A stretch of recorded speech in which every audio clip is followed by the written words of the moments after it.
Raka tidak pernah menyangka hidupnya bisa berubah dalam semalam. Beberapa bulan lalu, ia hanyalah seorang pemuda biasa yang mengelola toko elektronik kecil milik pamannya. Namun setelah kematian pamannya dalam kecelakaan tragis, ia secara tiba-tiba diwarisi seluruh usaha dan rumah toko yang megah di pinggiran kota. Orang-orang bilang, Raka beruntung. Tapi sejak malam pertama ia menempati kamar utama di lantai atas rumah toko itu, sesuatu terasa tidak biasa. Udara kamar selalu dingin, meski AC sudah dimatikan. Bau tanah basah dan anyir darah samar-samar muncul setiap menjelang tengah malam. Raka mencoba mengabaikannya. Sampai suatu malam, ia mendengar suara gesekan dari bawah kasurnya. Awalnya, ia pikir itu hanya tikus. Tapi suara itu terlalu berat, terlalu lambat. Seperti sesuatu yang menggeser tubuhnya sendiri di atas lantai. Raka menunduk, menyalakan senter ponsel, dan mengintip ke kolong kasur. Kosong. Namun bau busuk itu makin menusuk. Campuran amis dan sesuatu yang membusuk. Malam berikutnya, suara itu datang lagi. Kali ini diiringi suara desahan lirih. Laki-laki, atau mungkin perempuan. Sulit dikenali. Raka mulai merasa tidak tenang. Ia mencoba tidur di sofa ruang tamu. Tapi suara itu mengikutinya. Ia terbangun pukul 2 dini hari. Dan mendapati bayangan putih berdiri di tangga. Dia menatapnya. Keesokan harinya, ia memutuskan memanggil Ustaz Jalal, seorang tokoh agama yang dikenal di daerah itu. Setelah membaca beberapa doa dan memeriksa kamar Raka, wajah Ustaz Jalal tampak semakin tegang. "Kamu bukan hanya mewarisi rumah ini, nak," kata Ustaz Jalal pelan.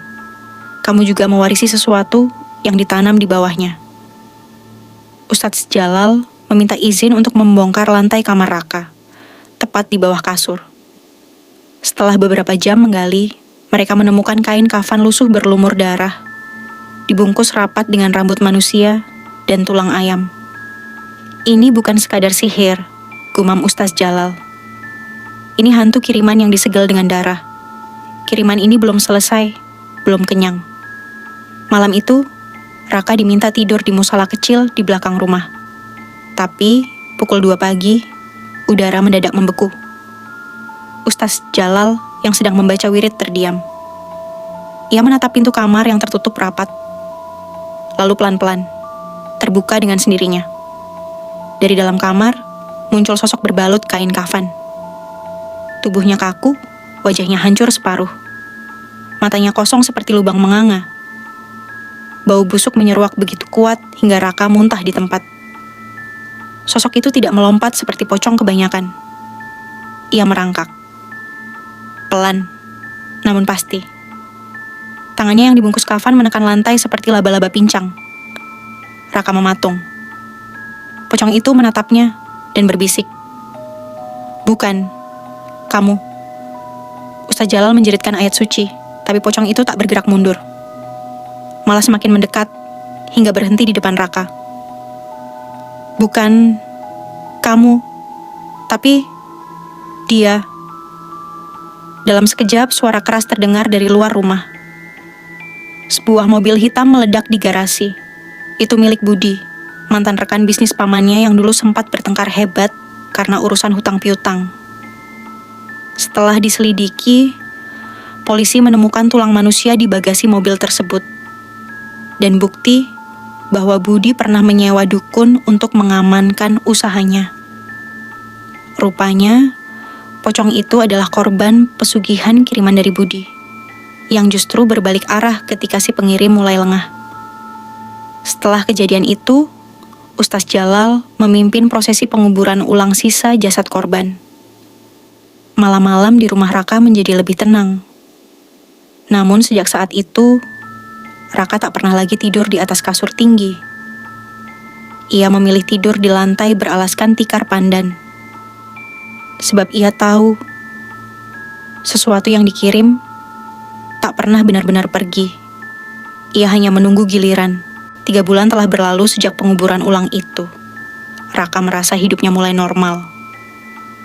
Toko elektroniknya berkembang pesat. Bahkan ia mulai berjualan online, dan merambah ke bisnis distribusi. Namun, mimpi buruk datang lagi. Malam demi malam, ia terbangun tepat pukul 2.00. Selalu karena hal yang sama, bau tanah dan darah yang samar, dan suara gesekan seperti tubuh kasar diseret di lantai. Ia mencoba menyangkal semuanya. Sampai suatu malam, saat ia memberanikan diri mengintip di bawah tikar, bayangan putih itu kembali. Tapi kali ini, berdiri terbalik.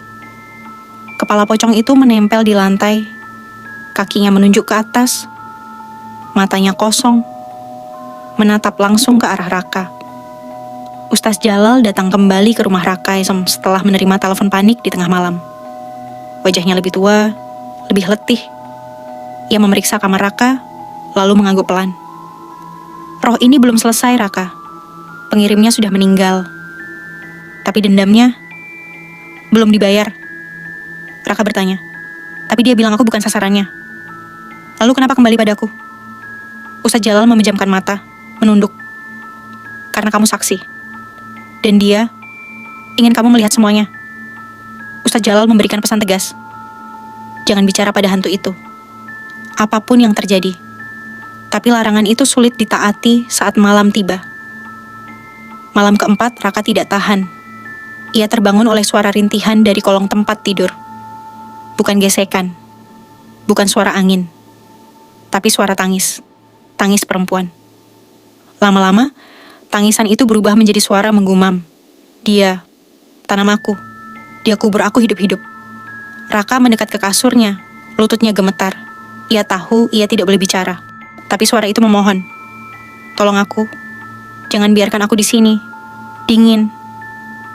Dan saat Raka berlutut, menunduk, dan berbisik.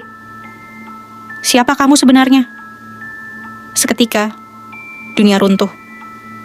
Tiba-tiba, dunia di sekeliling Raka menghilang. Ia berdiri di kebun belakang toko, tapi dalam keadaan berbeda. Gelap, hujan deras, tanah tergali. Seorang pria, Budi, tengah berlutut, menggali lubang dangkal. Di sampingnya, seorang perempuan masih bernapas, terikat dan berlumuran darah. Budi menatap perempuan itu dingin. Maafkan aku, ini demi keselamatan usaha kita. Lalu ia menimbun tubuh perempuan itu perlahan. Sementara si korban menjerit dan mengerang sampai suara itu pelan dan akhirnya hilang. Itulah kiriman yang membalik. Bukan hanya roh, tapi dendam manusia yang dikubur hidup-hidup. Raka terbangun dengan tubuh gemetar. Ustaz Jalal menatapnya dengan wajah pucat. Kamu sudah melihatnya ya? Raka mengangguk. Matanya merah. Bukan karena menangis, tapi karena ia tahu kebenarannya sekarang. Paman Raka, yang disebut-sebut sebagai korban kecelakaan, ternyata terlibat dalam pesugihan bersama Budi. Perempuan itu dikorbankan dalam ritual mereka. Tapi ketika keuntungan mulai menurun, pocong itu menuntut haknya, dan satu persatu mereka diambil. Kini hanya Raka yang tersisa. Ia tidak bersalah, tapi ia penerus darah. Dan itu cukup bagi roh dendam untuk menuntut keadilan. Ustaz Jalal menyarankan satu hal terakhir. Temukan identitas korban, cari keluarganya, dan minta maaf atas nama keluarga. Setelah berhari-hari menelusuri data lama dan laporan orang hilang, Raka menemukan nama itu. Sari Ayuning Tias, pekerja toko paruh waktu, dilaporkan hilang 7 tahun lalu. Ia mengunjungi ibunya yang sudah renta, di kampung kecil, di lereng pegunungan. Ia memohon maaf dan membawa sebagian hasil usahanya untuk disumbangkan ke masjid setempat sebagai wakaf atas nama Sari. Malam setelah itu, Raka kembali ke rumah. Pukul 2 pagi, ia terbangun lagi. Tapi malam ini, tidak ada suara. Tidak ada bau busuk. Tidak ada bayangan. Ia menangis dalam diam. Toko Raka kini lebih ramai. Rumahnya lebih terang. Tapi ia tidak pernah menyingkirkan tikar pandang tempat ia tidur. Karena kadang, saat hujan turun dan angin berbisik, ia masih mendengar suara lirih. Terima kasih. Dan ia tahu, meski sudah dimaafkan, roh itu akan tetap tinggal. Bukan untuk membalas, tapi untuk menjaga, agar tidak ada korban berikutnya yang dikorbankan atas nama kekayaan. 4 bulan telah berlalu sejak Raka menyelesaikan permintaan terakhir pocong itu. Hidupnya berjalan damai, bahkan lebih dari sebelumnya. Ia kini aktif dalam kegiatan sosial, menyumbang ke masjid, dan menutup semua akses ke praktik supranatural dari masa lalu. Namun saat toko elektroniknya mulai terkenal, datang seorang pria misterius. Tinggi, kurus, mengenakan jaket lusuh, dan membawa tas kecil. Namanya Danu. Ia memperkenalkan diri sebagai pengusaha kecil yang ingin menjalin kerjasama dalam pengadaan peralatan elektronik di luar kota. Raka menyambutnya dengan ramah, tak menyangka apa-apa. Tapi sejak kehadiran Danu, gangguan itu kembali. Malam pertama setelah Danu berkunjung, Raka bermimpi tentang kamar lamanya. Tapi kali ini, bayangan pocong tidak hanya berada di bawah kasur, melainkan berdiri di pojok ruangan menghadap tembok, seolah sedang dihukum. Dan di dinding itu terukir tulisan dalam darah. Jangan biarkan dia mulai lagi. Keesokan harinya, Raka melihat sesuatu yang aneh. Satu kucing mati tergantung di pagar belakang rumahnya. Matanya dicungkil. Lambangnya sama dengan yang pernah ia lihat di buku pesugihan pamannya dulu. Ustadz Jalal datang kembali, kini terlihat lebih tua dan semakin pelan bicara. Saat ia mendengar nama Danu, wajahnya langsung pucat. Danu dulunya murid dari dukun yang sama dengan Budi dan pamanmu. Tapi ia lebih berbahaya. Dia tidak hanya mengirim, dia membangkitkan. Malam itu, Ustadz Jalal mengajak Raka berzikir di kamar lamanya. Saat jam menunjukkan pukul 2, hawa kamar berubah drastis. Pocong itu muncul kembali.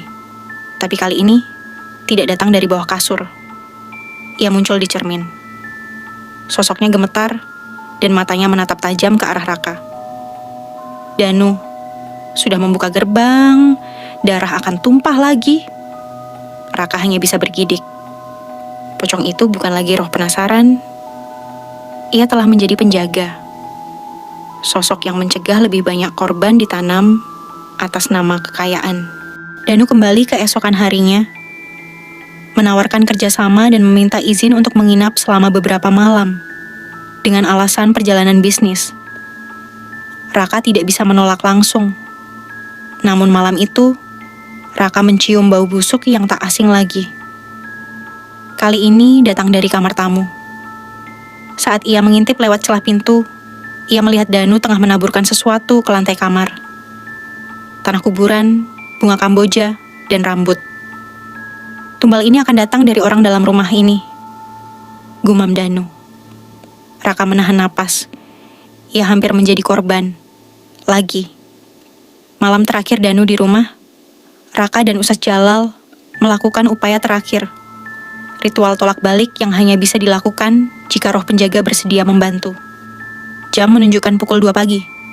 Seluruh rumah menjadi sunyi. Lalu terdengar ketukan. 1, 2, 3. Dari lantai bawah, Raka dan Jalal turun perlahan. Di ruang tamu, Danu berdiri membelakangi mereka, tubuhnya kaku.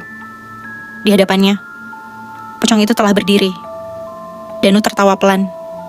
Kau pikir bisa melawanku, jin kelas rendah? Aku yang bangkitkan kau dulu. Aku yang bisa kembalikan kau ke kubur. Tapi pocong itu hanya berdiri, lalu menunjuk lurus ke arah cermin tua di dinding. Dan dari dalam cermin, keluar sosok kedua. Lebih besar, lebih hancur. Dan wajahnya bukan Sari. Itu adalah wajah Budi, sang pengirim pertama, yang kini menjadi bagian dari arwah pemakan tumbal. Danu menjerit. Ia mencoba lari, tapi tubuhnya ditarik ke dalam bayangan di lantai. Suaranya bergema dalam kegelapan. Aku belum selesai. Setelah kejadian itu, rumah Raka tidak pernah diganggu lagi. Pocong itu tidak muncul kembali. Ustadz Jalal berkata pelan. Ia sudah tidak lagi terikat pada tempat, tapi pada niat. Raka mengerti, penjaga itu masih ada. Bukan sebagai ancaman, tapi sebagai pengingat. Jika darah ditumpahkan demi kekayaan, roh yang dibangkitkan akan menuntut lebih dari sekadar nyawa. Kini, Raka menyimpan sebuah kaca kecil di ruang toko, tertutup kain putih. Ia tidak pernah membukanya lagi. Namun saat malam hening dan tikar pandan terasa dingin, ia tahu. Ia masih di sana, menunggu. Bukan untuk membunuh, tapi untuk menyeimbangkan. Sejak kejadian dengan Danu, rumah dan toko Raka kembali tenang. Tidak ada penampakan, tidak ada suara, tidak ada mimpi buruk. Bahkan Ustaz Jalal berkata bahwa rumah itu telah dibersihkan dari niat jahat. Namun ketenangan itu hanya bertahan selama 7 malam. Pada malam ke-8, saat Raka sedang membereskan stok barang di gudang belakang, ia mendengar ketukan. Tok, tok, tok. Tapi bukan dari pintu, dari dinding. Ia tempelkan telinganya dan suara itu terdengar jelas. Aku di sini. Keesokan harinya, Raka menggali catatan lama milik pamannya. Berkas-berkas tak jelas yang dulunya ia abaikan. Ia menemukan daftar yang ditulis tangan. Nama-nama, 11 nama, semuanya perempuan. Semuanya diikuti angka dan simbol. Raka mengenali satu nama, Sari Ayu Ningtyas. Tapi 10 lainnya, tidak. Ia menyadari kebenaran mengerikan. Hari itu, seorang pelanggan masuk ke toko. Seorang ibu muda membawa anak kecil. Saat sang ibu memilih televisi, anak itu berdiri di depan etalase kaca dan berkata, "Om, kenapa ada kakak berdiri di dalam lemari ke TV?" Raka menatap ke arah yang ditunjuk. Tak ada siapa-siapa. Tapi saat ia mendekat dan memeriksa pantulan kaca, ada bayangan. Wajah pucat seorang perempuan dengan mulut dijahit dan mata kosong. Menangis tanpa suara. Raka kembali memanggil Ustaz Jalal. Namun kondisi sang Ustaz kini sangat lemah. Jalal hanya mampu berkata, "Kalau mereka datang, berarti kamu harus bantu mereka pulang." Raka bertanya, "Bagaimana caranya?" "Kubur mereka. Dengan nama mereka. Dengan doa. Dengan air." Sederhana terdengar. Tapi tidak mudah. Karena Raka tidak tahu di mana tubuh mereka. Tapi malam itu, suara dari dinding kembali datang. Kali ini lebih banyak. Suara-suara tumpang tindih, tangisan dan rintihan, menyebut nama mereka sendiri. Rini, Maya, Yuliana. Tolong. Dengan bantuan beberapa warga, Raka dan 2 orang relawan mulai menggali area belakang rumah toko. Tempat lama yang dulunya dipakai pamannya untuk membakar sampah dan menyimpan alat berat. Setelah 2 hari menggali, mereka menemukan potongan tulang, pakaian robek, dan jejak darah kering di tanah yang telah menghitam. Di tempat yang hanya seluas 4 kali 4 meter, ditemukan 7 kerangka manusia. Sisanya tidak ditemukan.